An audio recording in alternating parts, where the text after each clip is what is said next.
Good day, grade 12 learners, and a warm welcome to today's physical science last push revision session. We're going live. My name is Temba Ngube. This session is brought to you by the Gauteng Department of Education in collaboration with Saibono Discovery Center, and the broadcast is proudly hosted by Pagama Research Development. Right, so we are also having our live WhatsApp interaction. The number is 082 760 2630. So on the WhatsApp line, we want to encourage you to post as many questions as you possibly can, so that you benefit the most out of this session. And I would want to actually point out at this point in time that we want to discourage you to of sending your voice notes and your videos. It should be strictly text, and we do not expect you to call because it's not a call line. So we'll only use the WhatsApp line for our live interaction. Ask as many questions. You can comment if you are actually getting the most out of this session. We also want to encourage you to give us that kind of feedback, right? But the WhatsApp number is 082 760 2630. That's our WhatsApp line. Right. Now, we on the eve of our physical sciences paper 1, which is going to be tomorrow.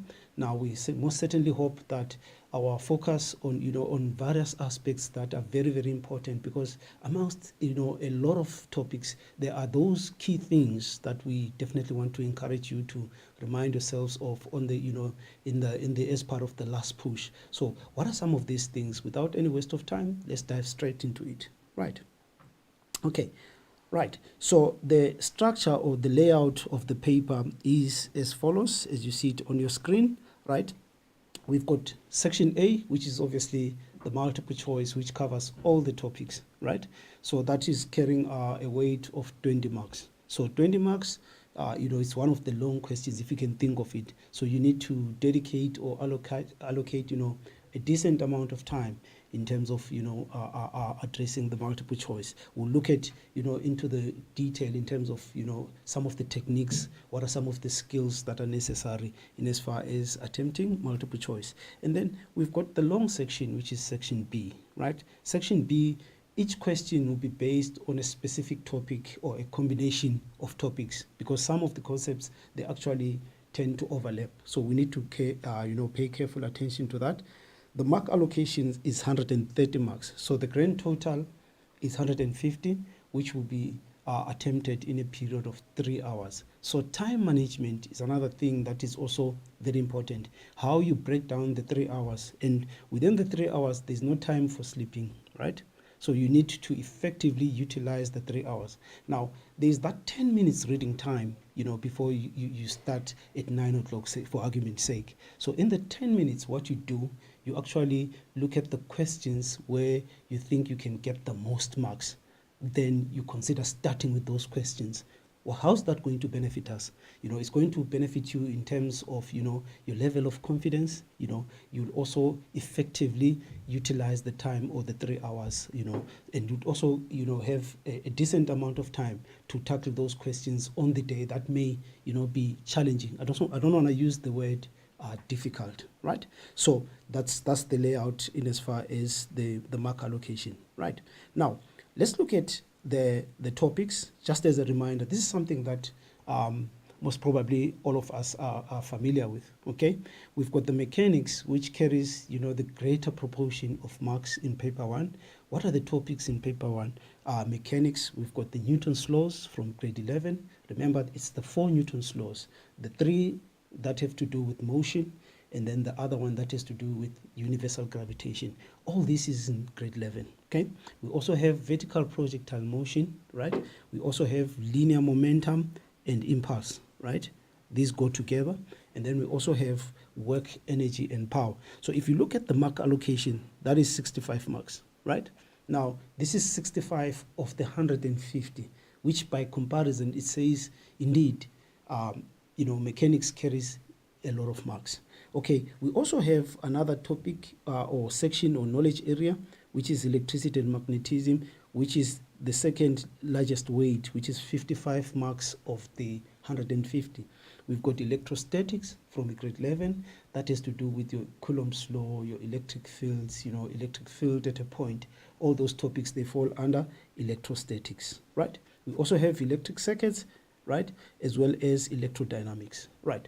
And what I often want to remind learners is that, remember, all these topics that we're mentioning, they actually start in grade 10 until grade 12, because the matric course is a 3-year course. It's not just grade 12. So it's very important, as we do our last push, to go back and remind ourselves of the stuff that we would have most probably learned in grade 10, because it forms a very key component of our examination, right? And then we've got, last but not least, the 2 sections that carries, by comparison, a less number of marks, which is your wave, sound, and light.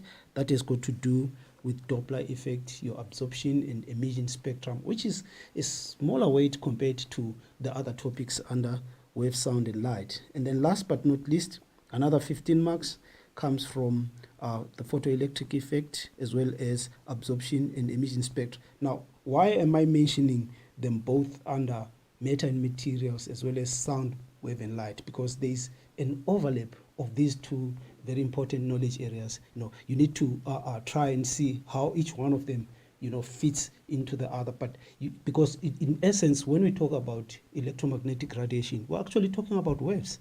So there's that distinction, or a thin line between those 2. So in total, those 2 topics, they give us 30 marks of the 150, right? Without any waste of time, let's look at the easy marks. What I would want us to refer to as, our quick wins. These are our low-hanging fruits. So by all means, in an exam, be it physics or chemistry, okay, today we're focusing our attention on paper 1. There will be those questions that, by all means, we all need to get all the marks, because these are our easy to get marks, which is why I would often, describe them as our low-hanging fruits. Okay, the first thing that comes to mind in as far as easy marks are the definitions. We often say with definitions, it's either you know or you don't, right? And then we use a number of sources or textbooks, if you can think of it that way. But what's our point of reference in as far as what is acceptable in definitions? It's the examination guidelines, okay? It will say to you, you must be able to define Newton's second law as, then it goes on, okay? But in that, take note, it's either you get all the marks or you get 0, right? So often it will be 2 marks. But again, you may be given a description of a concept, so you are working backwards. Instead of defining, you are given a definition, and then you need to identify the correct term that that fits that concept.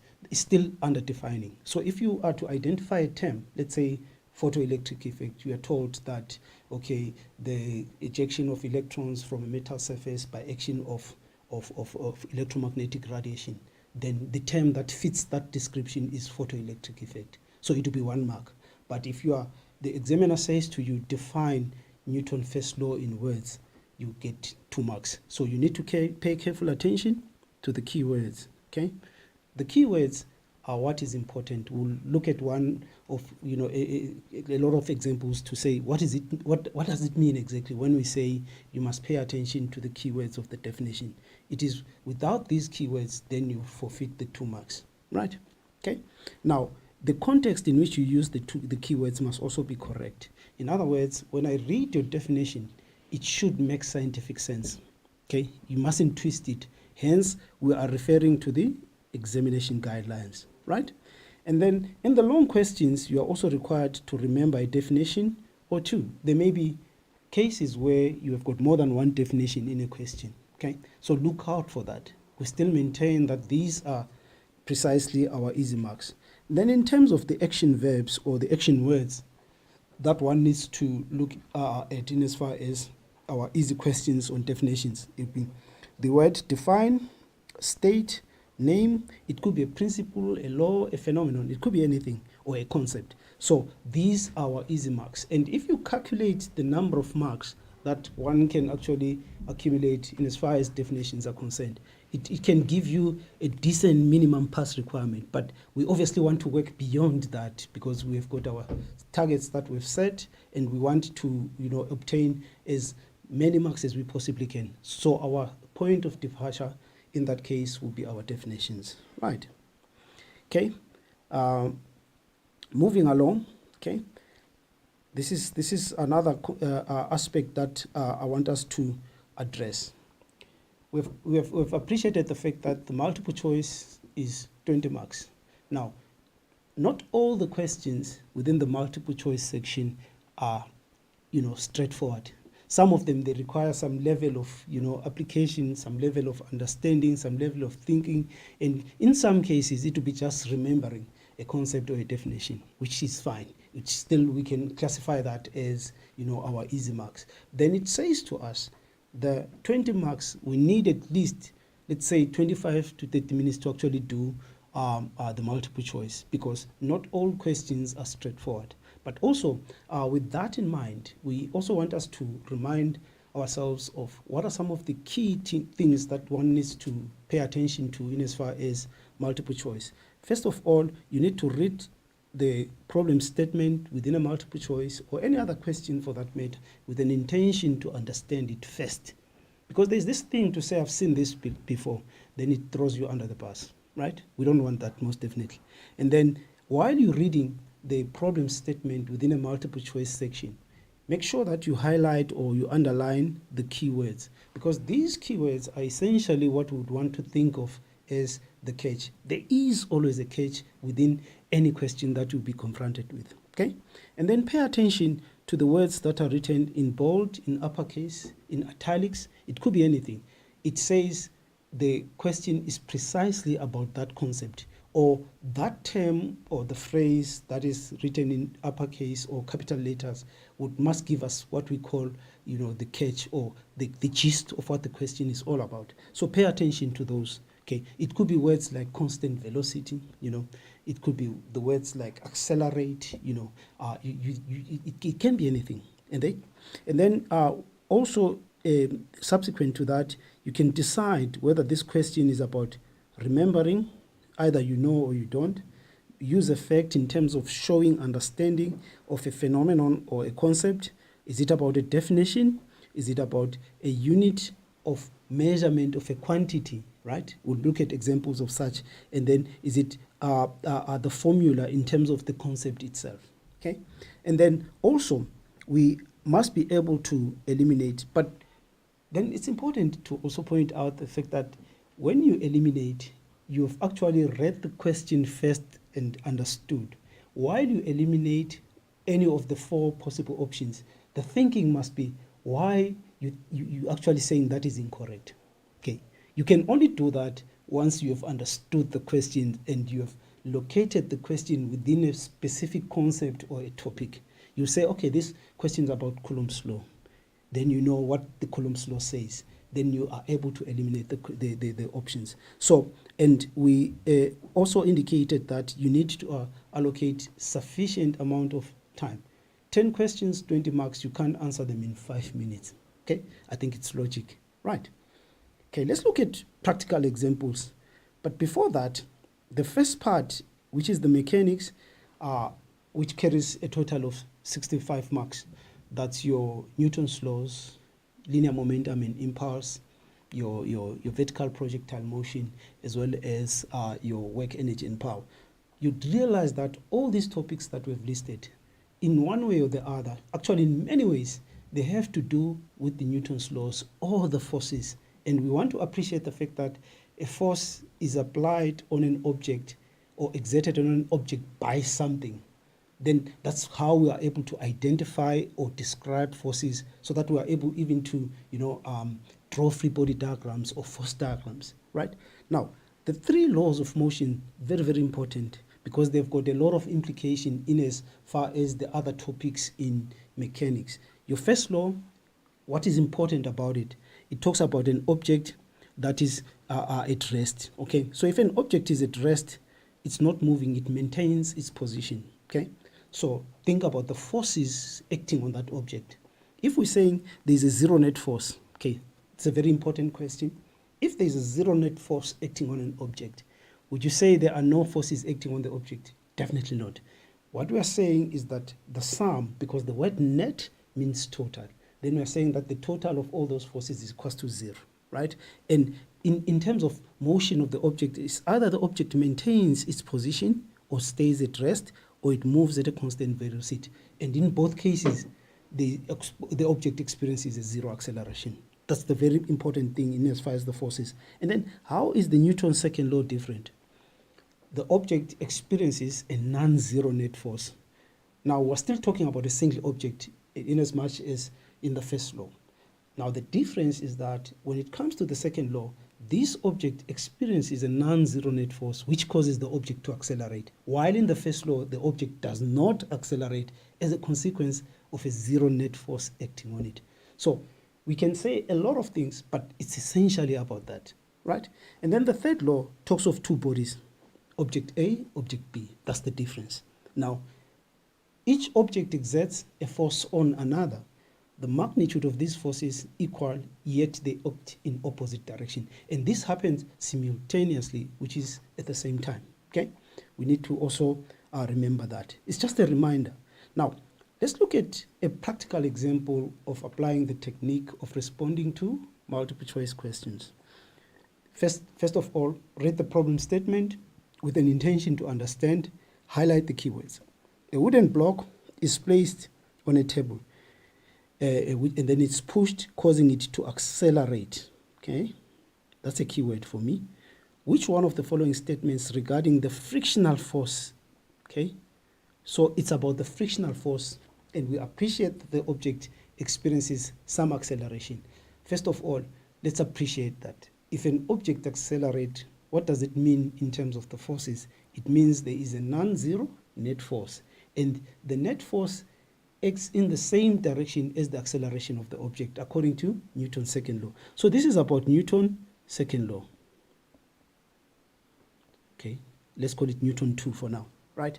Now, we want something that is correct about the frictional force. So that's the understanding part of the scenario. And then says the frictional force is increasing as the speed increases.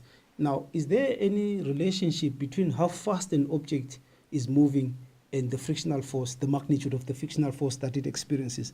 Definitely not. We know not of any concept that talks about that. So we're going to eliminate option A. Now we're left with 3 of the 4. Careful not to eliminate the correct one, right? Then B says equal and opposite to the pushing force. Okay, think about it. If those were the only two forces, the force F, which is applied, let's call that force F, okay? So the object moves in that direction, meaning the kinetic frictional force that it experiences is in that direction. Now, if those two were equal in magnitude, either the object will stay there or move at a constant velocity. It's definitely not going to accelerate. So this is about the first law. Then we'll eliminate B, okay? Now, we're left with 2 of the 4 options. Our chances of getting the answer correct is 50% now in terms of probability, okay? And then it says here, the frictional force is greater than the pushing force, okay? There's something interesting about this one. If the magnitude of the frictional force is greater than the applied force, it means this object must slow down. And as it slows down, it's actually accelerating in the direction of the frictional force. Yet it's not the case. Here the assumption is that the object accelerates to the right. So if we take out that one, we're left with option D. Let's check if D indeed is correct. If the applied force is greater than the kinetic frictional force, the object will accelerate in that direction. Okay? So in other words, similarly, we are saying the kinetic frictional force is less than the force that is applied on the block, which gives us that 2 marks. So you realize immediately that this question required us to carry out a number of steps in terms of reasoning, in terms of elimination. So we're not going to take 5 minutes to answer the 10 questions, right? This is just an example, okay? Let's look at another one, very interesting one. It says a block being pulled by force F, okay, moves to the left. So the direction of motion of the object is to the left on a rough horizontal surface. So rough suggests that there is a kinetic frictional force acting on this object. So if the object moves to the left, we immediately appreciate the fact that the kinetic frictional force is acting to the right, because friction tends to oppose the motion of the object, right? Now, what do we know? We know that this object is slowing down. Okay, so if the object is slowing down, moving to the left, the big question is, in which direction is it accelerating? So if it slows down moving to my left, it's actually accelerating to my right in the direction of frictional force. And according to Newton's second law, yet again, the direction of the net force is the same as that of the acceleration of the object. Okay, now for us to eliminate, we must look at those options in which the direction of the resultant force is not the same or is opposite to that of the acceleration. So here it says left and right, we take it out. Okay, left and right, there's another left and right, we take it out. Okay, so we appreciate that if the frictional force is greater than that force, that object would slow down. So the correct answer in this case will be to the right. Okay, so this object is moving to the left, so the acceleration is to the right. So that's one practical example of how you apply the technique of responding to multiple choice. Right. Okay, without any waste of time, also what is important, grade 12, is the fact that you need to consistently refer to your formula sheet. It will be provided. Make use of it. Be in a position to identify the correct equation or the correct formula to use for a specific problem. Okay, so make sure that you are familiar with your data sheet, and you need to copy the formula as it is given, irrespective of what you are calculating or looking for. Always copy the formula as it is given. There is a mark for that, right? Okay, now problem solving in terms of the Newton's laws, now that we're talking about forces. Okay, you must read the scenario carefully. We've demonstrated that using the example with the multiple choice before you attempt. This thing of saying, I've seen this before, then you jump to answer, it throws you under the bus. By all means, we want to avoid that. And then make sure that you identify whether the question is about Newton first, second, or third, or universal gravitation for that matter. And take note of the keywords: rest, Newton first law; stationary, Newton first law; equilibrium, Newton's first law. So of those three terms that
Right, so those are the keywords that one needs to pay careful attention to. Immediately when it says accelerate, we are actually looking at Newton's second law, right? So these are just some of the, obvious ones that come to mind. Okay, then let's take this opportunity to try and remind ourselves in terms of what is important in as far as the problem solving techniques. It could be even in your long questions with respect to Newton's laws. Okay, first of all, remember it's always about the forces, right? So you need to be able to identify forces acting on an object, and the question that's related to that skill is to draw a free body diagram or a force diagram. You must also be able to distinguish between the two, right? So if it's a free body diagram, the diagram is free of the body. Instead of having the body, we have a dot. So remember all the key things. You must label the errors, the forces correctly.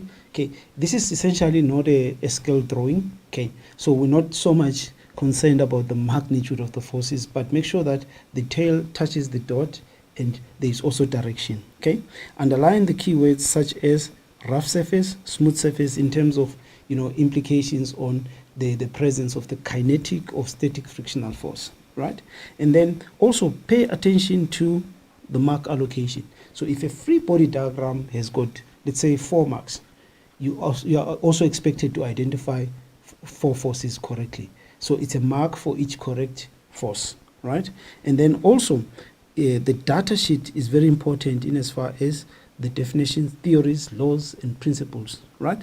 Now, also on mark allocation, suppose there is a question on calculation. Let's say maybe calculate the magnitude of the kinetic frictional force for argument's sake. You'll copy the formula.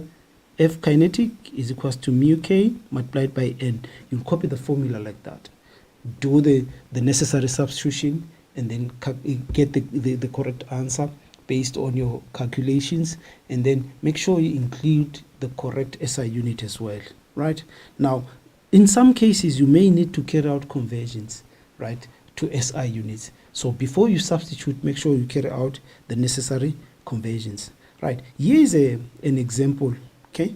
We've got a block of mass 5 kg that is at rest, right, on a rough horizontal table, okay, which is connected to another block of B of mass 10 kg by means of light inextensible string. Let me break that down. Now, if we talk about the string being light, it means we don't take the mass of the string into consideration. We're only concerned about mass of block A and mass of block B. When it says inextensible, it means the connecting string does not stretch.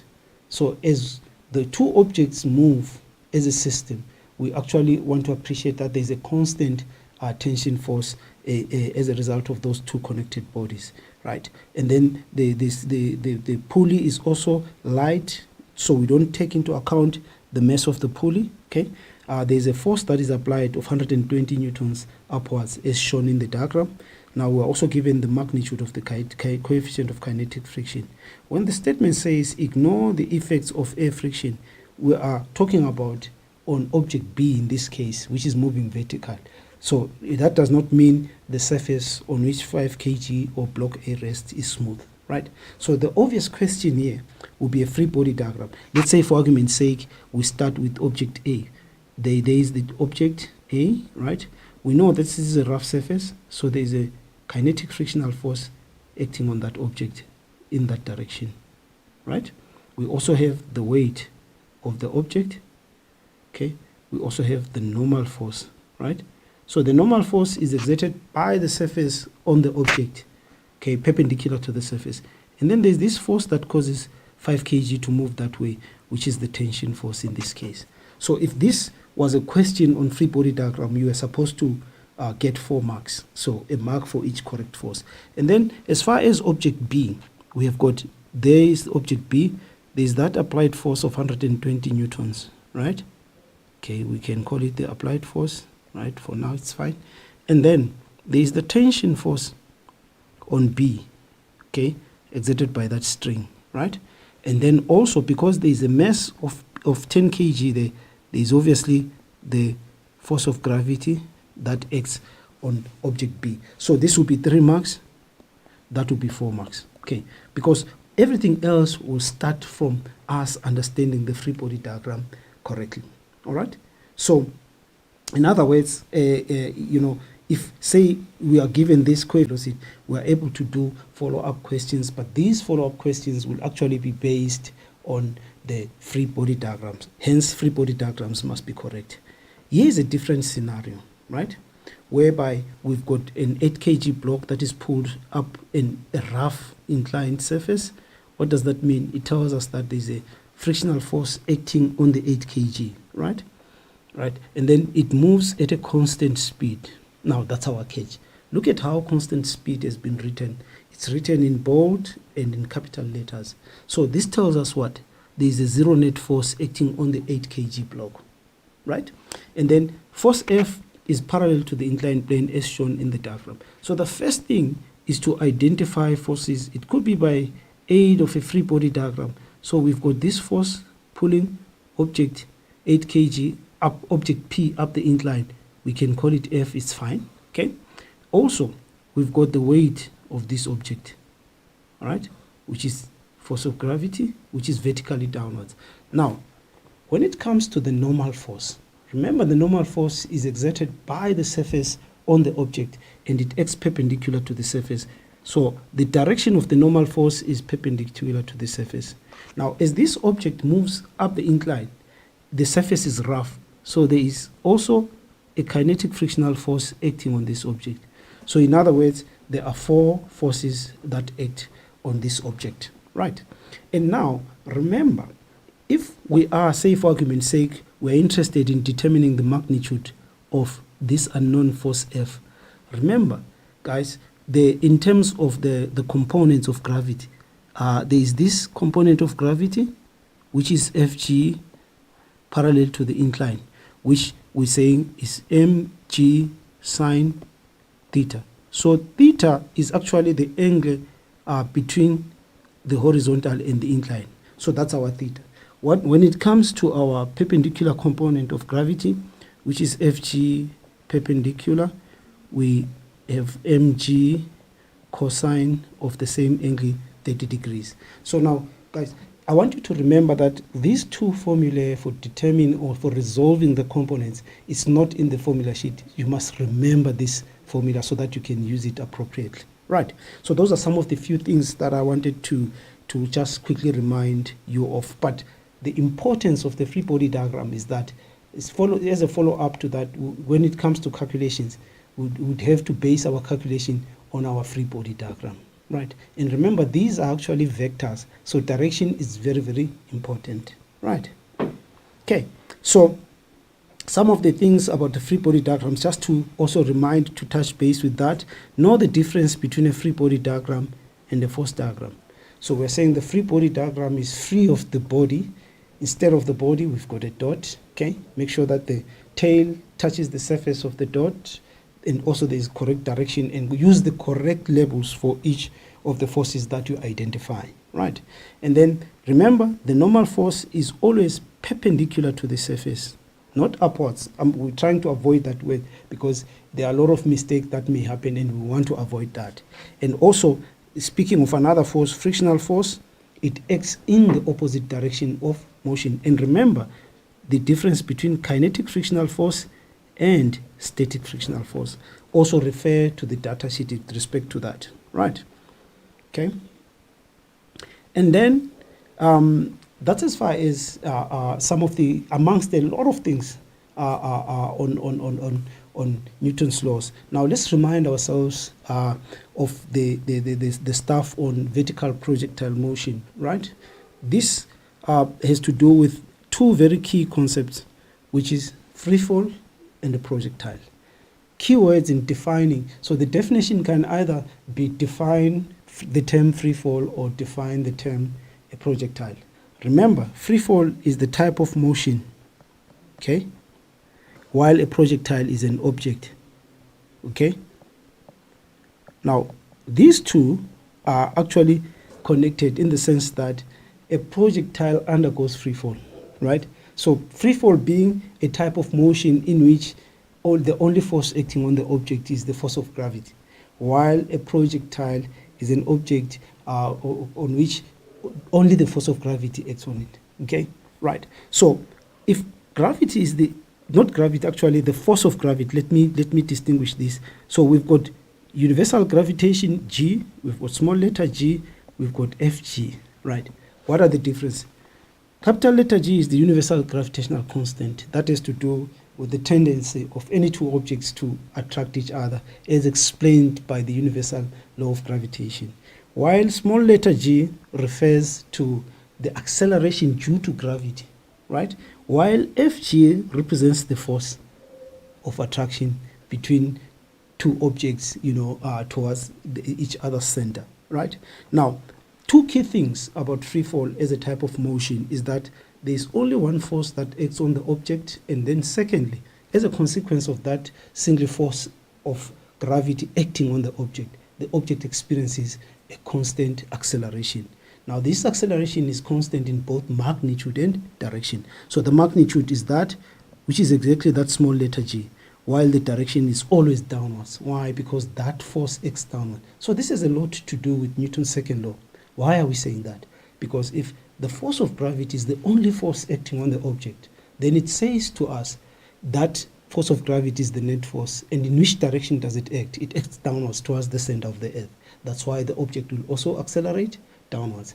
So the direction of the net force, which is force of gravity, is downwards, as well as the direction of acceleration is downward. So this is Newton's second law, if we can put it simply. Okay? And then the formula sheet, very, very important. There are a number of formulae that you can use in as far as vertical projectile motion, but make sure you identify the correct one based on your understanding of the problem statement and what the question demands of you, right? And then take note, this is the small letter g, which is the acceleration, as long as it is what? Free fall, okay? As long as it's a free-falling body or a free-falling object, or it's a projectile, we know that only gravity, force of gravity acts on the object, then our acceleration remains constant. So we're just trying to locate that within, the bigger scheme of the data sheet, right? So what are the key things in as far as projectile? Read the scenario with an intention to understand before you respond, okay? Choose direction of motion, positive, negative. Why? All the quantities are in vertical projectile motion are vectors except for time. You talk about position, is a vector. Velocity is a vector, okay? Change of position is a vector. Acceleration is a vector. The only scalar is time. So that's why direction is very, very important, okay? Now, also in terms of language, look out for the key terms such as what. If the question says, what is the acceleration of the object that is thrown vertically upwards at the highest position? We know, okay, this object experiences, it's a free-falling object, okay? Then we know that acceleration is constant. When it says what, it's either you know or you don't. So you don't do any calculations. You know, acceleration is constant. You give the magnitude as well as the direction. How long? That's time, okay? How far? It could be change of position, displacement, distance. It will depend. And then how high? It's also change of position. Okay, and then how fast is its speed, velocity, depending on whether they want the magnitude of velocity or velocity. If it says velocity, you must include both magnitude as well as direction. And then this is the most important one. Because this is linear motion, we are expected to consider motion between any 2 points. So if, let's say, an object is thrown upwards from position A to position B, so we'll consider motion from A to B. The change of position is upwards, as opposed to when an object moves from P to Q. The change of position is downwards. So that's very, very important, okay? And then we must pay careful attention to the mark allocation. If it's a multi-step question, it'll be like 4, 5, 6, 7 marks, okay? But if it's 3 marks, simple formula, substitution, and answer, right? That's very important. And then as part of the problem-solving strategy, sometimes you may be given a sketch, an accompanying sketch, just to try and, make you better understand the scenario, which involves motion of an object in a straight line on a vertical plane, right? So if a trajectory something that is to do with the path that is followed by an object when it is in motion, it's not given. You can sketch a trajectory. This is an example of a trajectory. Well, there are no marks for that, but it helps you to understand the object moves from position A to position B. So this is an example of what a trajectory is, right? And remember that all these quantities are vectors. So we must choose direction between from A to B. Upwards we can take as positive, or downwards it doesn't matter, and you become consistent with that. Okay, so we must always consider motion between any 2 points, because this is motion in one dimension. Okay, then the data sheet we have obviously touched base on that. Okay, now part of the questions in the exam, they might require you to demonstrate your skills in as far as plotting a graph, sketching a graph. You must know the difference. A sketch is just concerned about the shape, but if you were to plot, you use a set of points to come up with a graph. Okay, and then in some cases you are given a graph and you are expected to interpret. Okay, so there are 3 graphs that you must remember. There's position versus time, there's velocity versus time. This one is always a linear graph. Why? Because this object experiences constant acceleration. Okay, also acceleration versus time graph, it's a linear graph. Okay, but remember, as far as acceleration versus time, let's say we took upwards as positive, it means downwards is negative. And then if this is acceleration in meters per second squared, that's our 0 there, then that's time in seconds. Then if we took upwards as positive, we'll have a constant acceleration of negative 9.8 meters per second squared. That negative suggests that the direction of acceleration is downwards, provided we took upwards as positive. Right, then the opposite is true if we said downwards is positive. Right, okay, here is a practical example that I just want us to use just as a point of discussion, just to remind ourselves of some of the most important things amongst a number of them. Okay, so it says here, Lerato throws a stone vertically into the air from the top of a cliff. Okay, we don't have a trajectory here. Okay, here is a cliff, right? So what does Lerato do? This is the ground.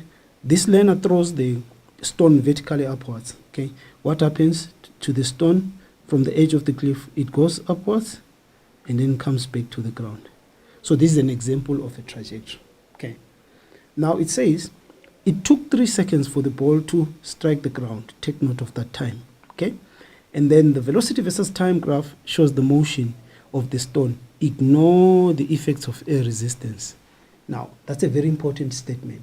If we ignore effects of air friction, what does that say to us? It says that there is only force of gravity acting on the stone. So if we were to draw a free body diagram of that object, we will have something like this.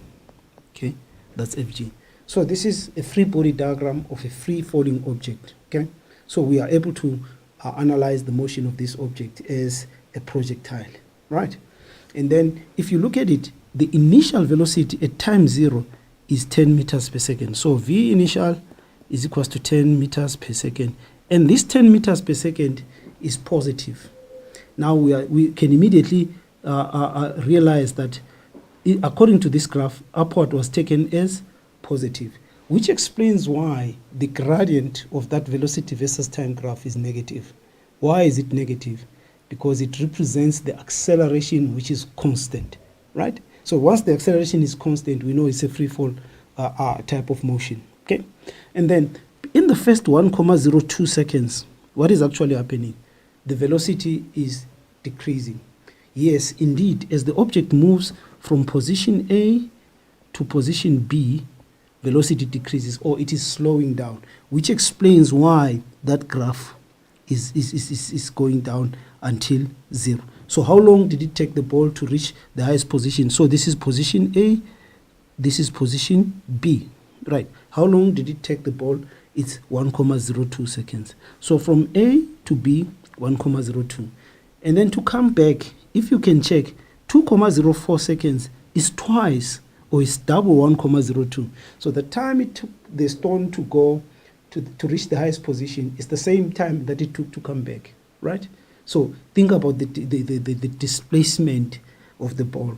it's 0. Yes, because the initial position is actually the final position after 2,04 seconds. So this is what it means when we are saying we're interpreting graphs. Okay, and then again, it's also important to realize that between 1,02 seconds and 3 seconds, the ball was moving downwards. So it took longer for the ball to move from B to C.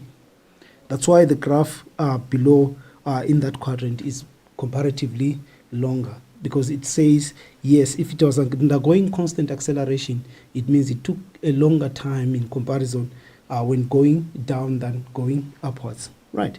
So these are some of the little things that you have to kind of remember. But also, there are questions that might say, without using equations of motion, that has to do with, using the graph. Okay, because the examiner might put it or phrase it in whichever way possible. If you calculate the area of this space enclosed by the graph, you'll get the actual displacement from A to B, right? Even if you use equations of motion, you can verify it. So that which I've shaded is for upward motion, yet this part represents, if you calculate the area of that, it represents the motion of the ball going downwards. Okay, and then in terms of the displacement of the ball, it's actually the height of the cliff. If you can check this, because the ball started at that point, went upwards, came back, and then went downwards. So that's the initial position, and then the ground is the final position. So our change of position is actually downwards. So in this case, it's going to be negative. Why? Because we said upwards is positive.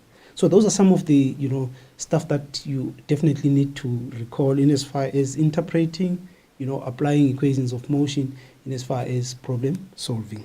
Right. Okay. Now let's look at something very interesting, which is linear momentum and impulse. Okay. Now, questions on linear momentum and impulse are also based on Newton's laws, because you immediately recall that we can talk of the Newton's second law in terms of linear momentum. So this is still very much, an overlap of Newton's laws in many ways, whether in the context of collisions or explosions, right? Now, you must remember to define a linear momentum of an object, which is P is equals to mv. And the moment I write the equation P is equals to mv, I'm tempted to think about the data sheet. Okay, we've referred to the principle of linear momentum in terms of Newton's second law, which says the net force acting on an object is equals to rate of change of momentum of the object, right? And then remember what a closed system is in terms of the net force of 0 acting on that object, and then the definition of principle of conservation of linear momentum. And then what is of interest to me again is elasticity of collisions. When do we say a collision is elastic or inelastic? Remember, this talks about the total kinetic energy before collision versus the total kinetic energy after collision or explosion. And these two must be calculated separately if the question demands that we show whether the collision is elastic or inelastic, by means of calculation. So take note of that, right? Okay, and then the most important one, this is often, where many of our learners, they tend to confuse things, but it's a very straightforward concept. Remember what impulse is, okay? Impulse in terms of the product of net force and time, okay? Right, there is this impulse, momentum theorem that I need to remind you of. This is what impulse is all about, okay?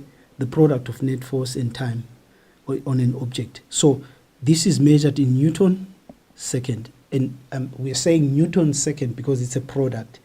It's not a ratio. It can be per second. Okay, and then impulse is F net delta t, which is equal to change in momentum. So impulse is not change in momentum, but the magnitude of impulse on an object equals the change of momentum of that object. So that's the most important thing. All right. So net force is rate of change of momentum is equals to rate of change of momentum. So this is our Newton's second law, right? Yet the rate of change of momentum is equals to net force, while impulse is equals to the change in momentum.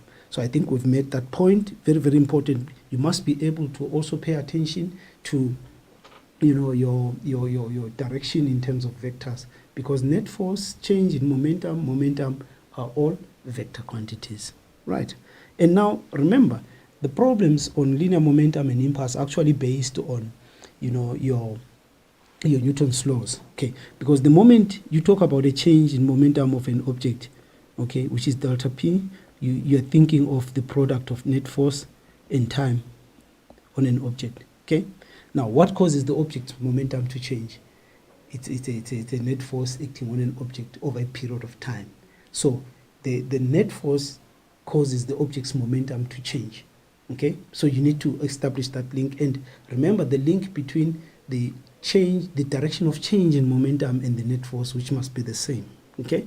And then also, in terms of the Newton's third law, in the event of a collision, there is object A and object B.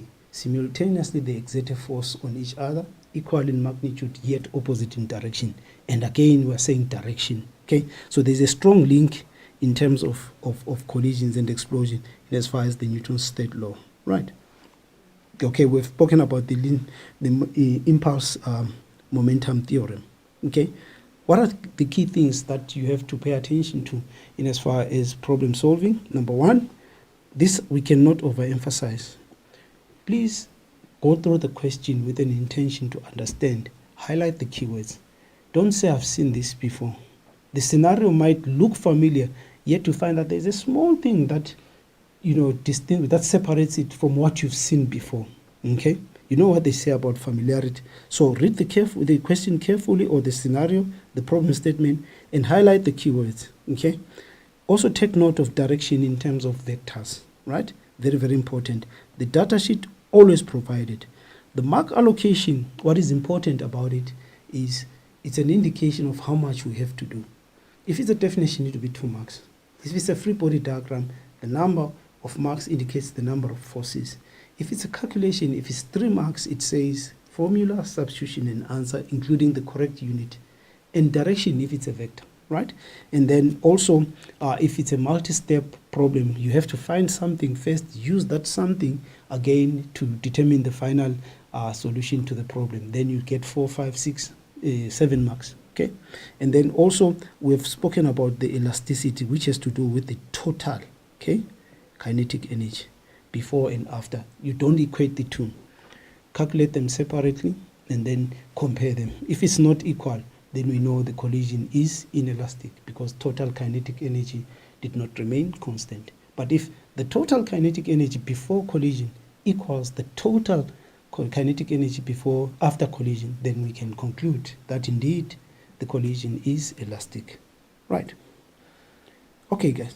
And then last but not least, before we go for a short interval, just a water break, I want us to go through some of the key things in as far as, you know, your work, energy, and power. This is often one of the topics that, you know, in my opinion, I think it's doable if you really understand the basics, okay? And then the purpose of our discussion today is to try and, you know, remind you of what is important. And once we master those basics, I think we all set. Now, remember, work, energy, and power, these are 3 topics within a certain aspect of mechanics.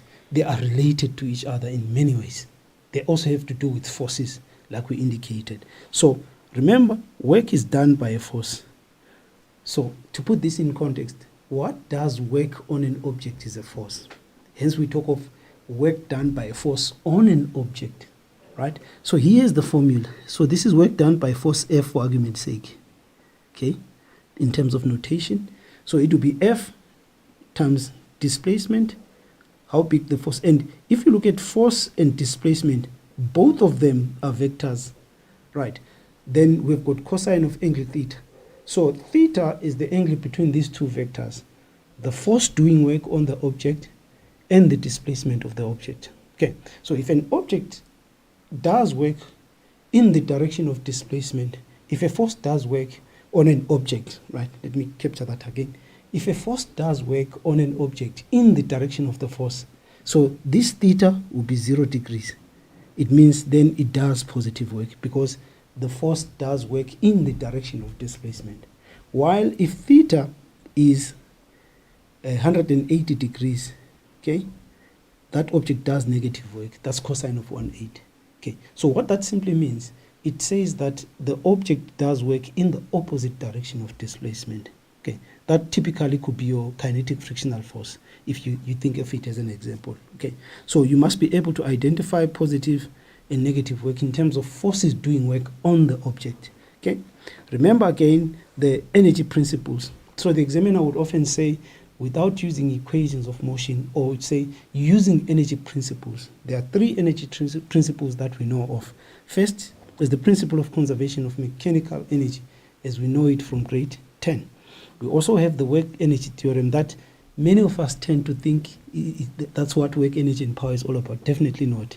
Okay, right? And then we've got work done by a non-conservative force. Okay, and would mention maybe kinetic frictional force as one such example. Okay, and then last but not least, it has to do with power. Okay, in terms of rate at which work is done on an object. Right. Okay. Now, in terms of the total work, the word total, let's relate it or let's link it with the term net. So work net, according to the work energy theorem, must equal the change in kinetic energy of an object. Okay. So what does total work on an object is the net force. Okay. Remember, it's work done by a force. So work net is done by F net. Right. And when F net acts on an object, what happens to that object? It accelerates. And once it accelerates, its kinetic energy changes. That's how the Newton's second law becomes relevant in as far as the work energy theorem. Okay. And then also the change in kinetic energy for any change. So delta EK, in other words, is equals to EK final minus EK initial, right? Remember that, okay? And then work net also in terms of identifying the forces that actually do work on the object. And then if we add all these to get the total work done on the object, it gives us the work net. Okay, so the variations of what total work energy, total work done on an object is about is very important, right? Okay, having said that, I've also referred to the energy principles. Okay, remember the principle of conservation of mechanical energy. Where does it apply? In a case where it's a closed system, because essentially what it says to us, it says that in a closed system, the total mechanical energy of an object remains constant. So between any 2 points or at any 2 points within a closed system, the mechanical energy of an object remains the same, right? And then we've got the work energy theorem that we have spoken about in terms of Newton's second law. And then the work done by a non-conservative force, which is the same as work done by F kinetic, okay? Which is F kinetic, right? Delta X cosine of 180 degrees. Why 180 degrees? Remember, the kinetic frictional force always acts in the opposite direction of displacement of the object. Right. Having said that, we'll take a short break for about 3 minutes, and then when we come back, we'll continue with our discussion to look at practical examples in terms of applying these energy principles. See you after the break. Excellence. Excellence is a habit. Excellence is a quality you have, a quality I have. It's a quality we have when we honor what is true to us. Yes, we are gifted differently. uNkulunkulu akasinganga ngokufana. Excellence is striving for your best. Whenever you have a particular project, test, homework, uzibuze, ask yourself, is this my best? Can I put in more effort? Excellence is striving to be in the top 1% of the area in which you are gifted. And so I challenge you, in every single thing that you do, in every single area that you're gifted in, whether it's sports, it's academic, ucula, whatever that gift is, strive for excellence.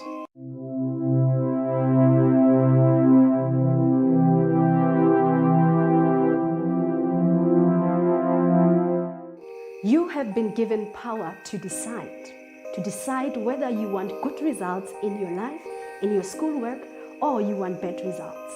As Tony Robbins said, it is in the moment of your decision that your destiny is shaped. And your destiny is shaped right now with the decisions that you are currently making in your schoolwork. So decide whether you want to be an A student and start working on it, because there is power inside of you. The infinite power is inside of you, and the time you decide to tap in that power, you will become who you want to become in your schoolwork. 2, 1, your life. Do you know that you are different? Do you know that your fingerprint is different? It's different from your peers, from the people that you are studying with. So do not compare yourself with your peers. Do not compare your results with what they're getting, because you are different. You have your own talents and skills, and also you have your own gifts. Embrace what you can do. Always put in the work to make sure that your results become better than what they were yesterday. But do not compare yourself, because when you compare yourself, you do not know what another person has, and they do not have what you have. So believe in yourself. You are different, and keep on putting the work. Dreams. What is your dream? Yini phupho lakho? Not your parents' dreams, not your mom's dream for your life. What is your dream? Is it to get a bursary? Is it to study science? Is it to become a DJ? Is it to become a singer? What is your dream? Iphupho lakho. Once you have that dream, what I need you to do, I need you to write it down. Ingole mofati.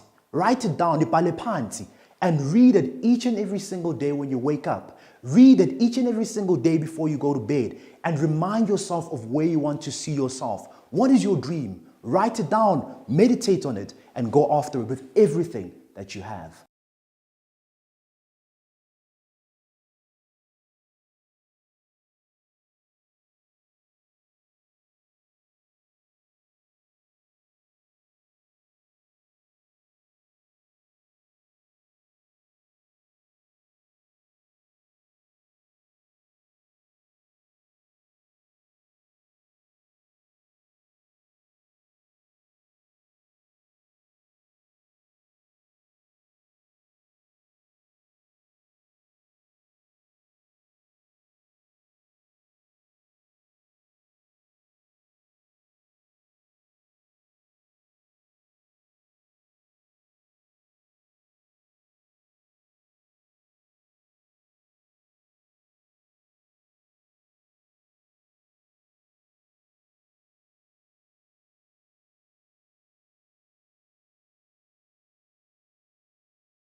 Our revision session, the last push on the eve of our physics paper 1. We still want to encourage you to engage us on our WhatsApp question line. The number is 082-760-2630. Just to repeat that number, 082-760-2630. So we want to encourage you to ask as many questions as you possibly can, so that you benefit the most in terms of your exam preparation. Right. Before we went for our interval break, we actually spoke about the energy principles in as far as work, energy, and power. Right. Now, let's look at one a relevant scenario in which the energy principles are very much relevant. Okay, it says here the diagram below shows a track ABC. The curved section AB is frictionless. I'm going to underline frictionless, right? Now, and there's a rough horizontal surface or section BC. So BC is rough, as you can see. So this 8 meters is actually a rough surface, right? Now, an object of mass 10 kg is released, right? I'm going to underline the term released. It says to us that this object starts from rest, okay? From point A, which is 4 meters above the ground. It slides down the track and comes to rest at point C, right? Now, let's break this down. If we consider the motion of the 10 kg block between point A and B, that is a frictionless surface. We can think of it as a closed system.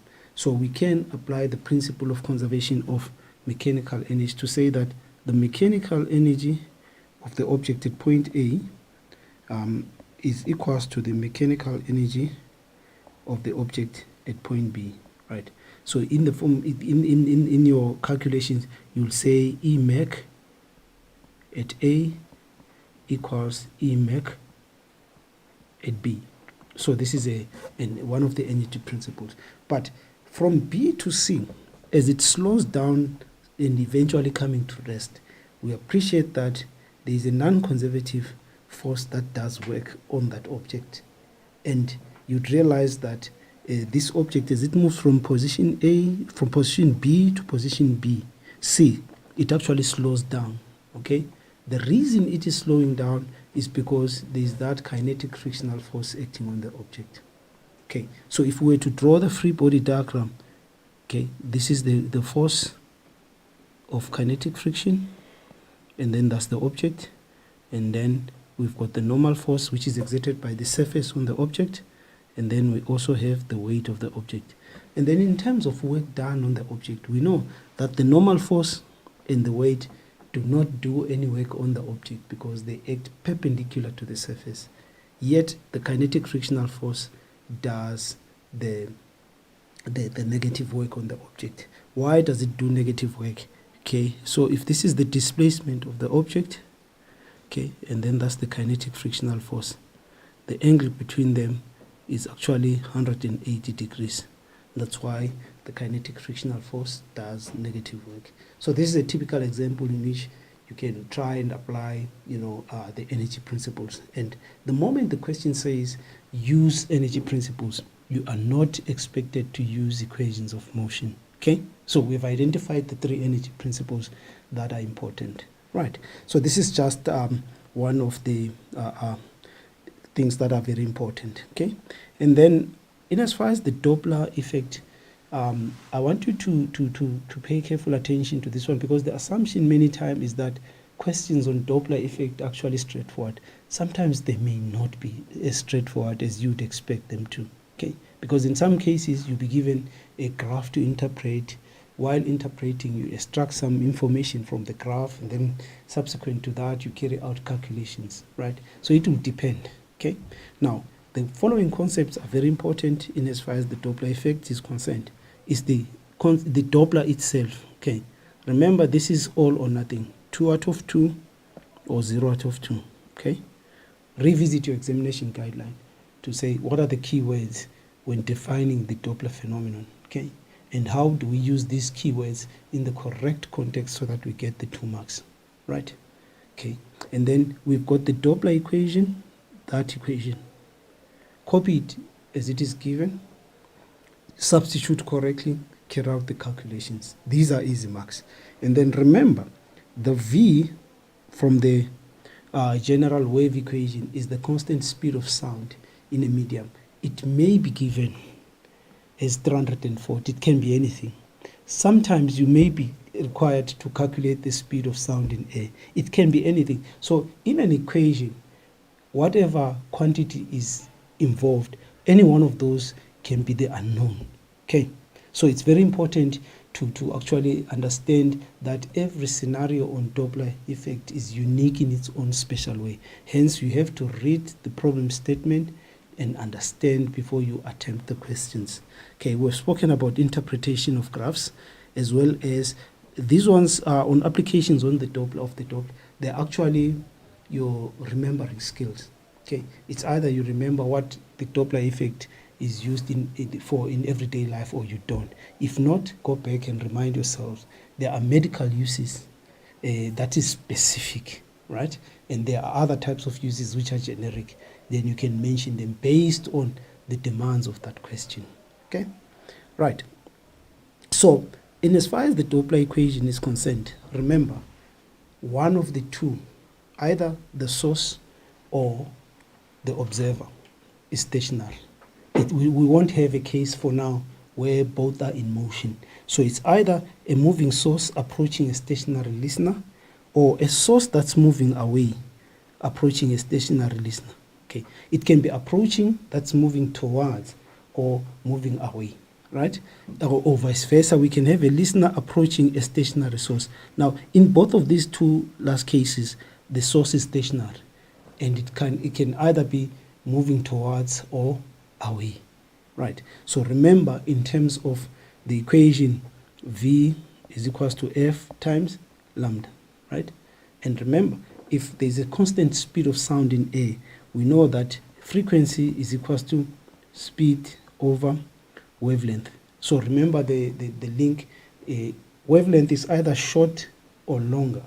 Frequency is either high or lower. So let's get the language right. We are saying that the higher the frequency, the shorter the wavelength. Okay, the lower the frequency, the longer the wavelength, based on that mathematical equation, which is the wave equation, right? So that's just a demonstration of how that changes, right?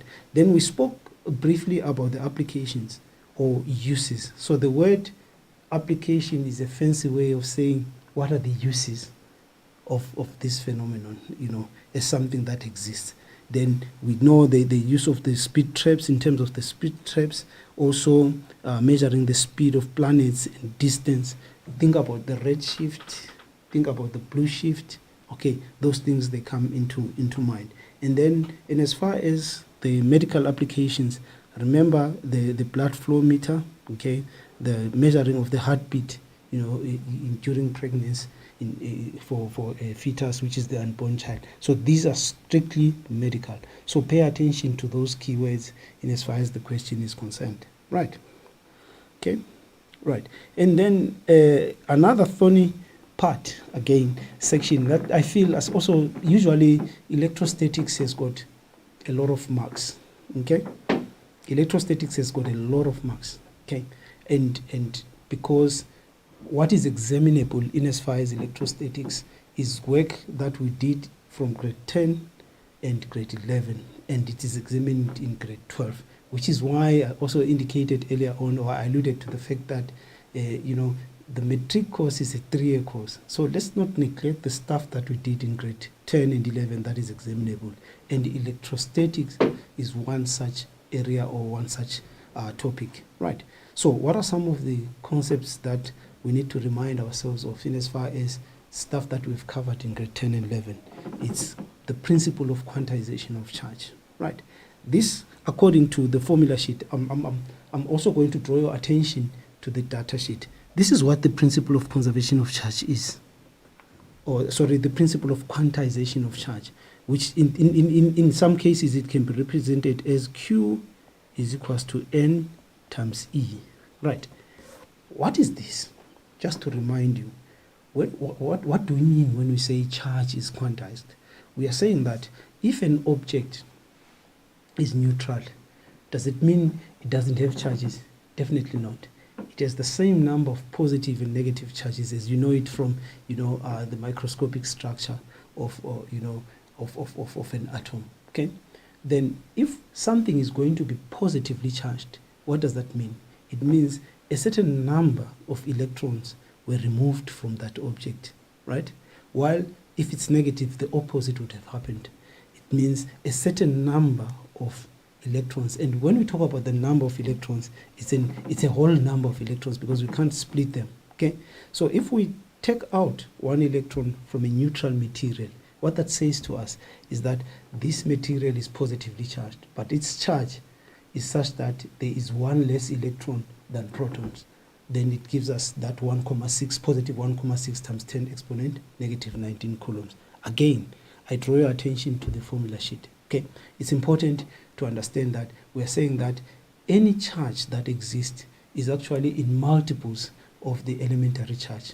Okay, that's what the principle of quantization it says to us. That's why we're saying that it's Q is equals to N multiplied by E.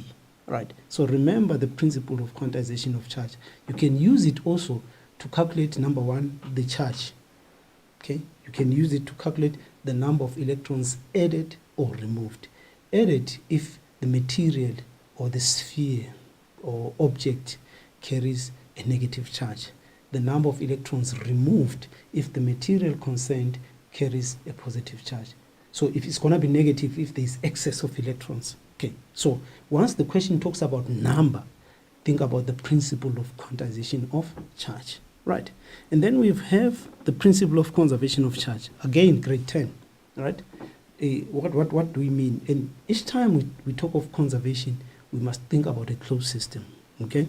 That's why we have those spheres on insulated stands, right? So if you go back to properties of materials, what electrical insulators, they exclude charge. They don't allow charge to be transferred through them.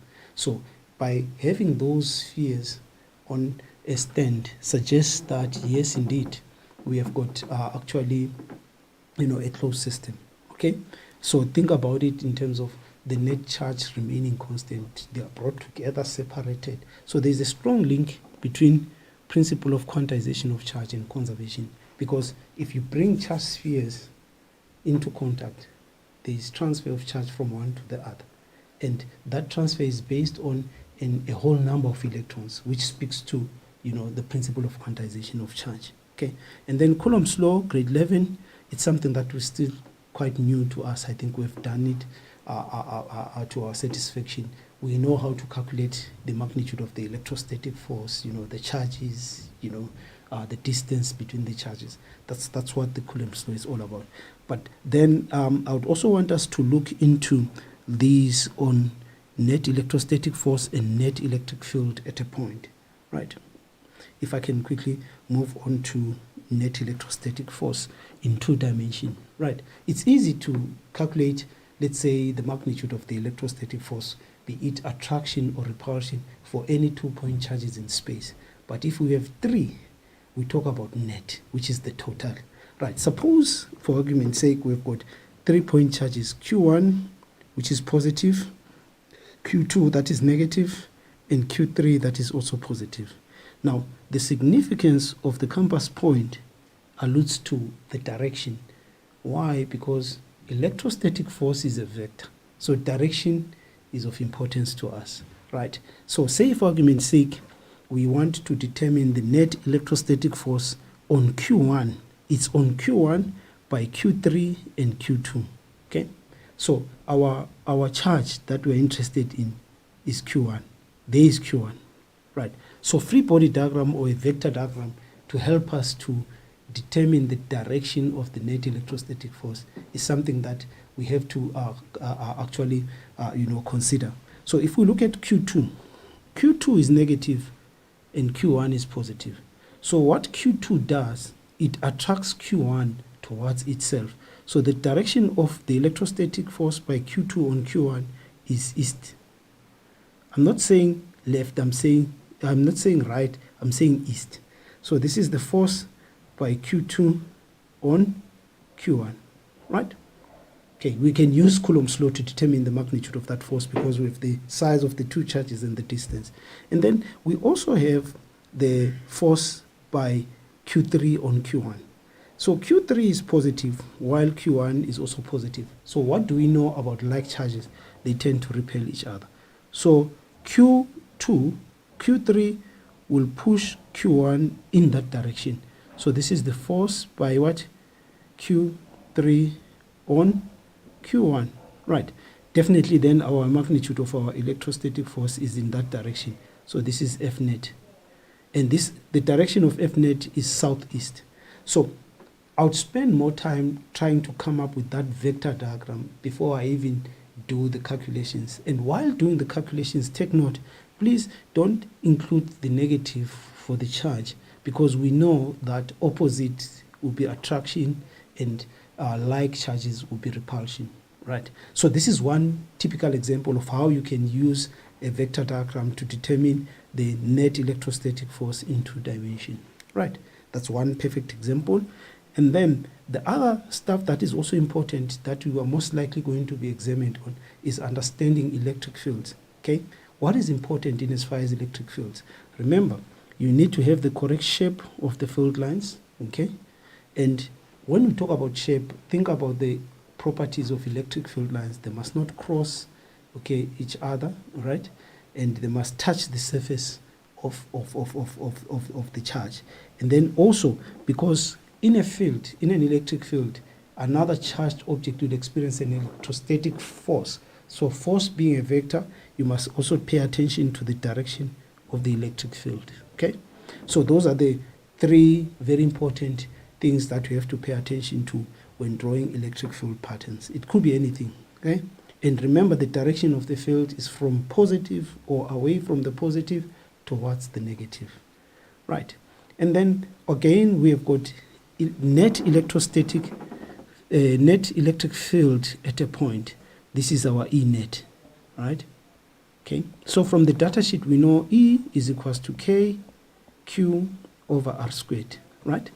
So the free body diagram or a vector diagram is going to be very helpful in us, in helping us to actually determine the magnitude of the net electric field at a point. Say, for argument's sake, we've got 2-point charges rather, Q1 and Q2, which are 30 centimeters apart. P is not a charge. P is a point. It even says point P. Okay. Now we're also given the compass point there to help us in terms of direction because we're dealing with vectors, right? Now, having said that, so at point P, what do? We place a unit positive charge, which is a test charge there of +1 coulomb, because we know that E is the force experienced per unit positive charge. Okay, that's where the positive comes in. So at point P, we place that unit positive charge. Due to Q1 is positive, the point charge that we place, unit positive charge that we place at P is also positive, as the name suggests. It means Q1 will tend to repel in the eastern direction that unit positive charge. So this vector represents E due to what? Q1, right? And then at the same point P, we place a unit positive charge. Due to Q2, which Q2 who carries a negative charge, what's going to happen? The unit positive charge will be attracted towards Q2. Then this is our E due to what? Q2. So that's our vector diagram. I think all the science has been done once we managed to do that. And then we can talk about E net in terms of the sum, okay? Which is equals to E due to Q1, E due to Q1. If we say east is positive, then west is going to be negative. So it's gonna be E due to Q1 minus E due to Q2. Why are we saying minus? The minus suggests the direction. However, net means total. So we are talking about the total, yet we take direction into account. So when you substitute Q2, do not include the negative of the -5 microcoulombs because it's going to mess up our vectors. So that's the main point that we actually want to drive home there. So that's as far as E net. But then if they were in the same direction, let's say for argument's sake, Q2 was positive as well, you'd realize that the vector diagram will change now. We'll have E due to Q1 in that direction and E due to Q2 in that direction. So instead of having that minus, it's going to be plus to suggest that E due to Q1 is in the same direction as E due to Q2. So this will be E due to Q1, and then this will be E due to Q2. And then you can do the calculations. But do not forget to do the necessary conversions. Microcoulombs to coulombs, nanocoulombs to coulombs, millicoulombs to coulombs, picocoulombs to coulombs. All those things, they are not given in the formula sheet, but you are expected to carry out the necessary conversions because we are working with SI units. Right. very important. Okay. Having said that, the next part of our discussion is going to involve electric circuits. This is one of the, historically poorly attempted questions, but again, I still maintain, in my opinion, that if you have the basics on electric circuits, you sort it. You need to understand the basics things, the fundamentals, and then if you apply them consistently, you are able to get as many marks as you possibly can. Okay, what are some of the things that we want to remind ourselves of? The definitions of concepts. The first one that comes to mind is EMF, right? The keywords, maximum, okay? Maximum energy per coulomb of charge, because we know that V is equals to W over Q. So energy, work done, because work is energy and energy is work. So in other words, let's say we've got 18 volts of EMF, okay? This is equals to 18 joules per coulomb of charge. So the examiner may say to you, define an EMF of 18 volts. What that means is that the battery can supply a maximum of 18 joules per coulomb of charge in that circuit, okay? And we're trying to move away from or able to distinguish between the EMF reading and what EMF is as a quantity. So the EMF reading is what we get when there is zero current in the circuit. But in concept, EMF is voltage, which is energy per coulomb of charge. So remember, this is the maximum reading that we can get. And that maximum value can only be obtained when the switch is open and there is no current in the circuit. But remember, this is the maximum energy per coulomb of charge. And then from the equation, E is equals to I, R plus small letter r. Okay, that's total resistance. You realize that the external resistance of the circuit is in series with the internal resistance of the battery. That's why we add the two. But essentially, E is voltage, I is current, R is it's resistance. So it takes us back to the Ohm's law. V is equals to I multiplied by R. Okay? So those are the three very important formulae, and there'll be variations of those formulae, which is fine. But we need to essentially understand what this is all about. So the EMF is the sum of the external voltage and the internal voltage, what we would refer to as the lost volts. So take note of that formula. Okay? Now, the internal resistance experiment is something that you might have covered. And remember, once or twice the examiner would require you to identify variables in an experiment, okay? Your dependent, independent, and controlled variable. Those are very key. And it's either you know this or you don't. So refer to your experiment that you did in determining, you may have done it in determining, the internal resistance of a battery. Think about those variables. Think about the interpretation of graphs. Think about plotting of graphs using a set of values, how you use the gradient to determine the magnitude of internal resistance, okay? And also important is grade 11 work on the Ohm's law.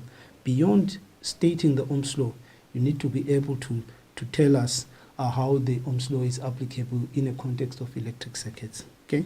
As well as series parallel circuits, as well as power calculations as we did them in grade 11, where we talk about the variations of the formula. P is equals to VI, P is equals to what? V squared over R, P is equals to what? I squared R. Okay, so all these, they come into effect. Right, having said that, I would want us to take a short breather so that when we come back, we look at a specific scenario that we shall use to try and, remind ourselves of some of the important things in as far as circuit problems are concerned. See you after the break. Excellence. Excellence is a habit. Excellence is a quality you have, a quality I have. It's a quality we have when we honor what is true to us. Yes, we are gifted differently. uNkulunkulu akasinganga ngokufana. Excellence is striving for your best. Whenever you have a particular project, test, homework, uzibuze, ask yourself, is this my best? Can I put in more effort? Excellence is striving to be in the top 1% of the area in which you are gifted.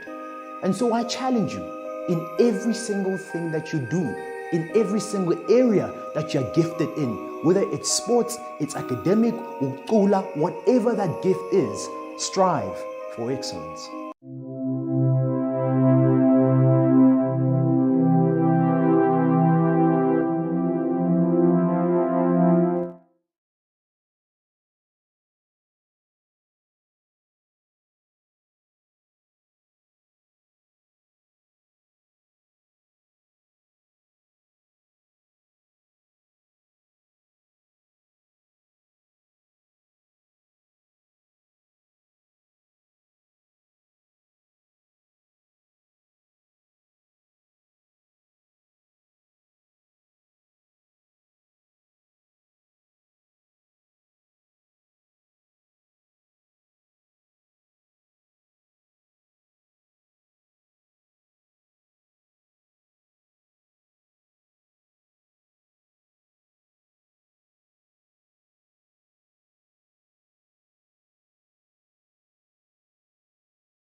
Welcome back, grade 12s, to our third and final segment of our last push revision program for physical science paper 1. We still have our live question line, which is on our WhatsApp number 082-760-2630. So we want to encourage you to ask as many questions, comments, seek clarities for the purpose of our paper 1 discussion. The number once again is 082-760-2630. So before we went for our short water break, we were still talking about some of the important concepts in as far as electric circuits are concerned. Okay. Now, some of the things that we actually stuff that we covered in grade 10 has to do with the series parallel circuits, which is very important in the context of circuits. Okay, what is it that is important that we need to remind ourselves about a series circuit? Okay, first of all, be able to identify a series circuit or distinguish a series from a parallel circuit from the type of connection or the setup that is given. Okay, now what do we know about a series circuit? We know that there's only one path for current, right? And then when that happens, it means the same amount of current passes through every resistor or every component in that circuit. Hence, we are saying current remains constant. Okay, then what happens to voltage or potential difference? It is divided. So we are saying that V1 plus V2 is equals to V total in this case, right? So that's what we know. And then what do we mean when we say voltage is divided proportional?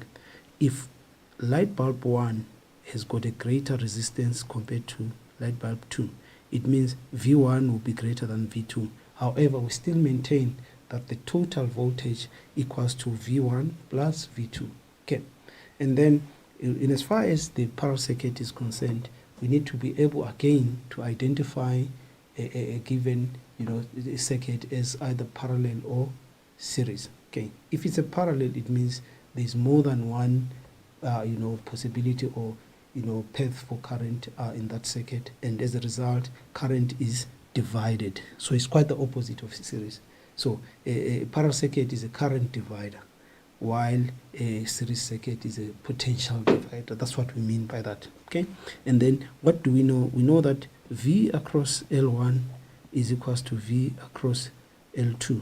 All right, what does that tell us? It tells us that voltage remains constant in a parallel circuit. But these are some of the amongst a number of things, some of the very important concepts that we need to bring up from our grade 10 work, right? Having said that, let's look at a typical example. But before that, also the data sheet is provided for our use. Okay, there is our Ohm's law as we know it. Okay, how we calculate resistors, total resistance or the effective resistance in a series, how we calculate in a parallel circuit, right? Okay, and then this is the current formula. Sometimes it can be written I is equals to what? Q over delta T. Okay, then these are the variations of the power formula. Okay, this is work in terms of voltage and current. We have spoken about EMF in terms of E is equals to V external plus V internal, right? Okay, here is a practical example. We've got a circuit here whereby it has got a given value of internal resistance. So from this circuit we can immediately tell that our internal resistance is 0.5 ohms, right? So if that's our resistance, so two things may happen. It's either internal resistance value is given or it's not given. In either way, it's not a transmission. Okay, so one of the two possibilities could okay, and then we've got switch S that is open, all right, and then we've got R2 and R3 that are connected in parallel. What do we mean when we're saying they're in parallel? We are saying that current is split between the 15 ohms and the 25 ohms. But what do we know? We know that this value of voltage exactly equal to that one. Okay, why? Because V, okay, across R2 is equals to V across R3. Why? Because this is a parallel circuit. We are saying again, voltage remains constant. And then what we also need to know is that all the current will pass through R1, okay, because R1 is connected in series, while this ammeter will give us the total current in the circuit. All right, so this is our circuit. We are not given the value of the EMF there. Okay, so if that's the case, here are some of the questions that maybe would help us to take a discussion and think about some of the things that are actually very important. Okay, so it says the reading on the voltmeter decreases by 1.5 volts when switch S is closed. So if I can go back to the circuit, okay, if I can go back to the circuit just quickly. So if switch S is closed, the voltmeter reading, okay, decreases by 1.5 volts. Okay, so that decrease of voltage by 1.5 volts, this is actually our V internal, or what we think is our lost volts. Okay, so our V internal is equals to 1.5 volts. All right, and then already we know our internal resistance in this case is what? 0.5 ohms. Okay, then what do we know? We know that V internal, okay, is equals to current multiplied by internal resistance. So we can use this to actually obtain our what you call our total current in the circuit. Okay, so if our internal is 1,5 is equals to current, which we don't know, right, multiplied by 0,5. So we know that the main current in this circuit is actually equals to 3 amperes, right? So how much current passes through the battery is 3 amperes. That's the total current. Okay, we already know that. Then the question 1.2 actually talks about the reasoning or the thinking behind the decrease in the value. Okay, so based on the calculations that we've covered, we know that this is due to the lost volts or the internal resistance of the battery. Okay, so if we connect switch S or we close switch S to complete the circuit, what essentially happens is that there is current in the circuit, and then as the battery does work in the external circuit, it also does some work which is transformed into heat due to the internal resistance of the battery. So it's a straightforward explanation, but it should be short and it should cover the main things, right? And then calculate the following when switch S is closed. We've calculated that, so this is actually 3 marks. Okay, it's your formula, your substitution, and your answer. Okay, so we identify that that decrease is what we call the lost volts. Okay, so this will give us the ammeter reading, and remember the ammeter reading gives us the total current, okay, based on where that ammeter is actually connected. Just to go back to the, if you can see, we say that this ammeter measures the total current. So if we close switch S, this will be actually 3 amperes. Okay, right. And then the total external resistance of the circuit, right? If you go back to the circuit, we've got 3 resistors, R2 and R3, that are connected in parallel. So we can determine R parallel using product over sum because it's for any 2 resistors. So that will give us 25 multiplied by 15 divided by the sum, which is 25 plus 15. Okay, so what we get there, we must add the 4 ohms, which is in series. Then we get the effective resistance of the circuit. Okay, so this one, it comes back again to the stuff that we actually did in grade 10, right? And then the last question is on EMF, right?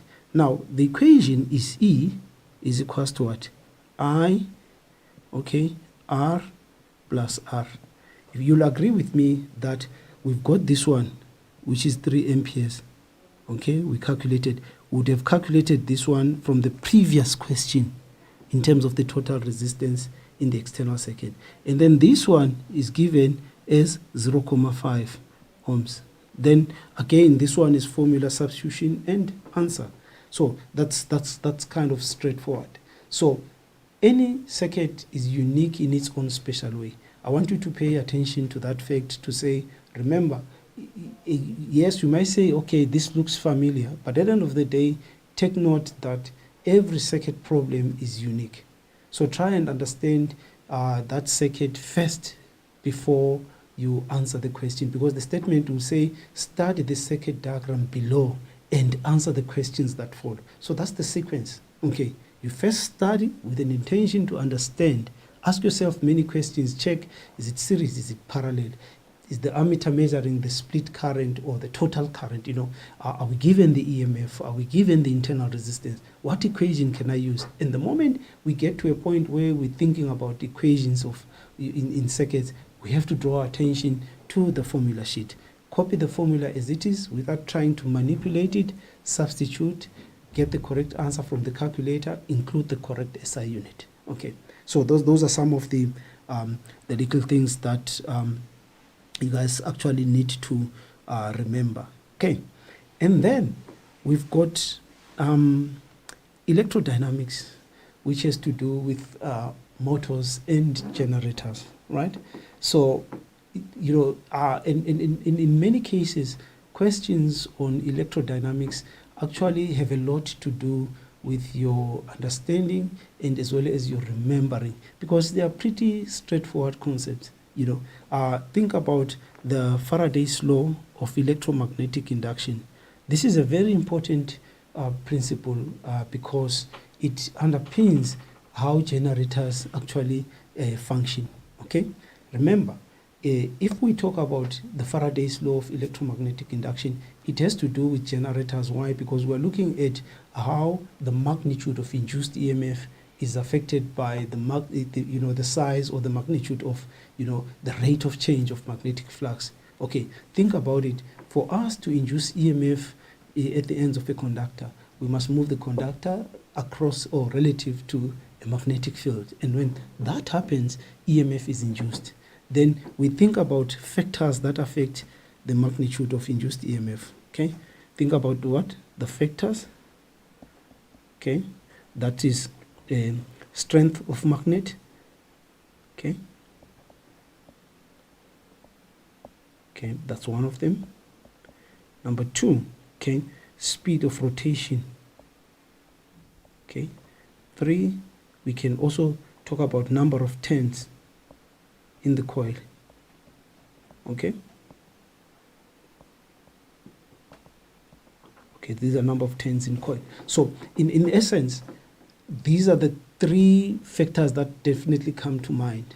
So for us to induce more EMF, what is it that needs to be done in a generator? We have to actually use a stronger magnet. And when we say stronger, we're talking about the strength of the magnet. It has nothing to do with the size. Okay, that's one common mistake. Speed of rotation, the faster we move the conductor relative to a magnetic field, the greater the magnitude of induced EMF, right? And also, the more turns in the coil or the armature we have got a comparatively greater magnitude of induced EMF. So think about those 3 very common factors that come to mind. So this is with respect to both AC and DC generators, right? But yet, when we talk about the motor effect, remember, a motor transforms electrical energy to mechanical energy. Okay, so it is from that electrical energy that we get the rotation. Yet the generator is opposite. We have our input is mechanical energy and our output is electrical energy. So think about it in terms of conversion. So the motor effect has to do with the turning effect, of it. It could be a coil in a magnetic field. So to get the greatest motor effect, we can also think about the 3. Okay, but not exactly the speed, because the speed is the output. Okay, so if we have got stronger magnets, okay, we've got also more current in the coil, then we get the highest motor effect. So the motor effect is for motors, right? And think about again the left-hand rule. Okay, I always say motor vehicles, they drive on the left-hand side. So the left-hand rule, Fleming's left-hand rule, is for motors, while the right-hand rule is for generators. Okay, and also we've mentioned something about energy transformation because these are essentially electrical machines, which are your motors as well as generators. Okay, and then we've spoken about the left-hand rule for motor, and well as the right-hand rule for the generator. Okay, take note of that. These are just 1 mark questions that honestly you can get as long as you can consistently apply these rules. And then when it comes to alternating current, it could be in the context of circuits. Okay, remember, we have the data sheet that speaks to electrodynamics or alternating current. What is so special about it is that we always have to include the subscript. So copy the formula as it is given. If you apply the Ohm's law, if you talk about your current, is either the root mean square current or the peak current, which is the maximum current. So take note of that. Speaking of which, we can have a scenario where you have got, let's say, it's always a simplified diagram. Okay, that's fortunate for us. It says here the simplified diagram below represents 2 electrical machines, A and B. So it says machines. Now, for us to be able to classify each of those machines, there are certain things that we look for. okay, in terms of the structural differences, in terms of components. So if you look at A, the input for A is mechanical energy and the output is electrical energy. To see that light bulb glows. The moment the light bulb glows, it means that the mechanical energy due to the movement of the coil relative to a magnetic field is actually the input. And then, so the energy transformation in A is from mechanical to electrical. Okay, so that's electrical, right? So once that happens, we know this that A is a generator. Okay, while B is a motor. Why are we saying B is a motor? We are interested in that. The input is electrical energy. But what type of a motor is this? It's a DC motor. Why is it a DC motor? Because of the source, okay, is a DC source, as well as that double C, which is the split ring commutator. So the double C is our DC. While again, in the generator, this is also a DC generator because of the split ring commutators. So these are some of the easy marks that we are able to collect as and when we are confronted with questions of this sort. Okay, and then the other one on electrodynamics is on the graphs of the output. Okay, this is a direct current, okay, output for a generator, okay, and then this is an alternating current generator. What are the differences? Take note, the direction of current stays the same in the DC, okay, always positive, okay, and it actually, okay, changes from zero to maximum, but in the same direction. While in the alternating case, it changes from 0 to maximum every 180 degrees. It changes direction as well. So that's a DC motor. And then also you'll be tempted to think about, you know, the effect of, you know, increasing the speed of rotation, you know, in terms of the output. You realize that indeed those factors are actually quite relevant. Okay, so if we rotate the coil at twice the speed, okay, in an AC, it means that even the peak gets higher, okay, and the frequency also increases. Frequency will be how many complete revolutions do you actually get per unit time or per second. So take note of these graphs. Sometimes the examiner wants you to copy the graph and show your understanding in terms of the factors that affect the magnitude of induced EMF or current, be it an AC or a DC generator. So this is actually very important, and by all means these are actually our easy marks, right? So some of the important things on electrodynamics: number one, always refer to the data sheet, and you'd realize that these formulae, they've got subscripts. So for failing to copy the formula that is given correctly, you'll be severely penalized for that, okay? So take note of that, copy the formula as it is, and pay attention to the subscripts. Distinguish between peak, which is maximum, versus the root mean square value. And also know what root mean square voltage or root mean square current is in terms of definitions. That is a very likely question, and it's easy to marks, okay? So if not, go back to your data sheet, okay? And then take notes of the units, okay, of measurement. Power is in watts, voltage in volts, current in amperes, right? Take note of that. Energy is in joules, right? And then if you apply the Ohm's law, make sure that you use the correct notation, be it current, voltage, or resistance, okay? Because some of these questions are actually assessed in the context of, you know, electric circuits, right? And then last but not least, we have questions on photoelectric effect, straightforward definitions, what photoelectric effect is. If not, you'll be asked to define threshold frequency.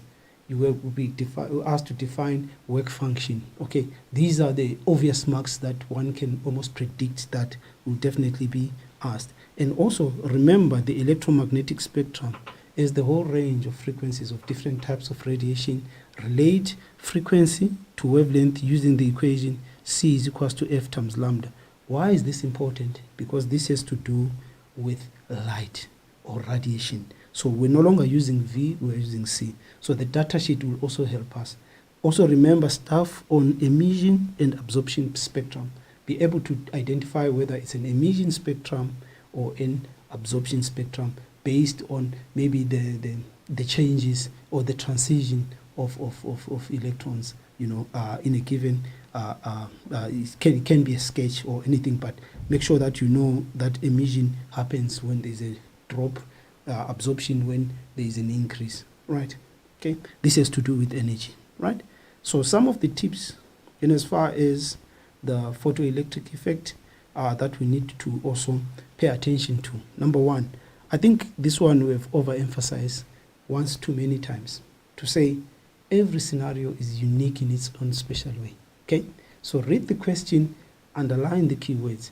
Some of the things that we would want to think of as a catch will actually be given in the problem statement. So it is until when we read the problem statement with an intention to understand it that we can respond appropriately. Okay, so the question will say, study the graph, study the diagram. A photocell is used. Read that, underline the keywords, make sure you understand the implications, because the follow-up questions are based on your understanding of the scenario. Okay, and then the data sheet always.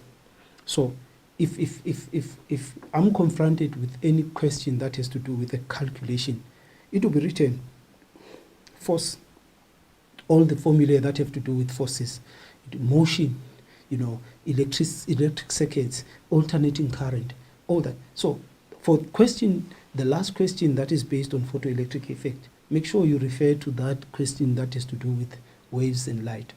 Everything will be given there. So copy the question or the equation as it is given, do the necessary conversions, and make sure conversions in terms of maybe distance. We've got nanometers, we've got millimeters in terms of wavelength, for argument's sake. We've got micrometers. There's quite a lot. But then the data sheet doesn't give you a table for conversion. It's something that you need to recall from the top of your head. Okay, so we're not going to lose easy marks based on those mistakes. So let's make sure that we can carry out the necessary conversions. Okay, and also the skills that have to do with interpretation of graphs. So you interpret a graph that is given. Okay, you sketch a graph based on your understanding of the mathematical relationship, let's say between frequency and maximum kinetic energy. Okay, sometimes you are asked to plot. Remember also, if it's a straight line graph of frequency versus kinetic energy, you actually thinking about the gradient, which is constant, and the only constant that we talk about is the Planck constant. Okay, is the Planck's constant. Okay, so this has to do with interpretation. Okay, either you know or you don't, as well as the scientific inquiry skills. The variables are your independent. Okay, it's your independent, the dependent, as well as the control variable.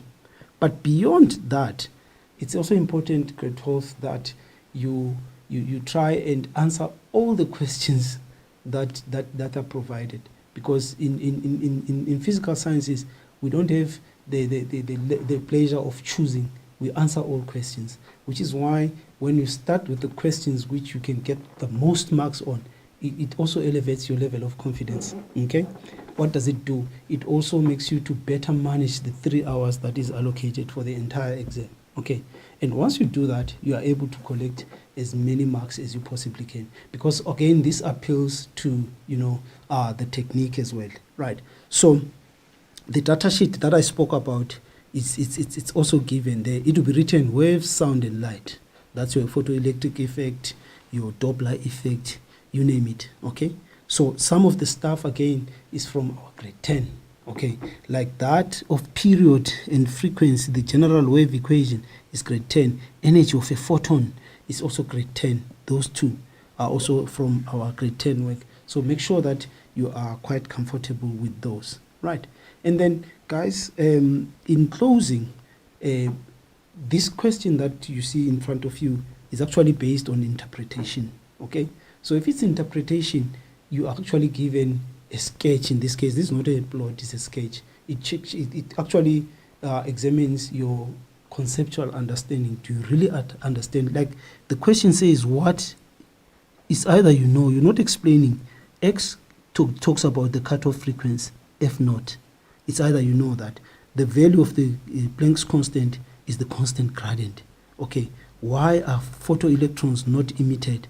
Because the work function of the metal is greater than the energy of the photons, that stuff. So having said that, there is quite a lot that we can talk about, but in essence, in principle, these are some of the most important things amongst a number of them that we can try and remind ourselves of. But because of the constraints of time and this is just the if, so we're not cross 19 today. What we're doing, we're taking it easy. We're doing easy stuff so that our mind is also fresh in the morning. And guys, in the 10 minutes reading time, identify the questions that you will start with, okay? So that you don't struggle in terms of time management, okay? Having said that, I just want to wish you everything of the best for your physics paper 1, and let's hope all goes well. All the best and goodbye for now.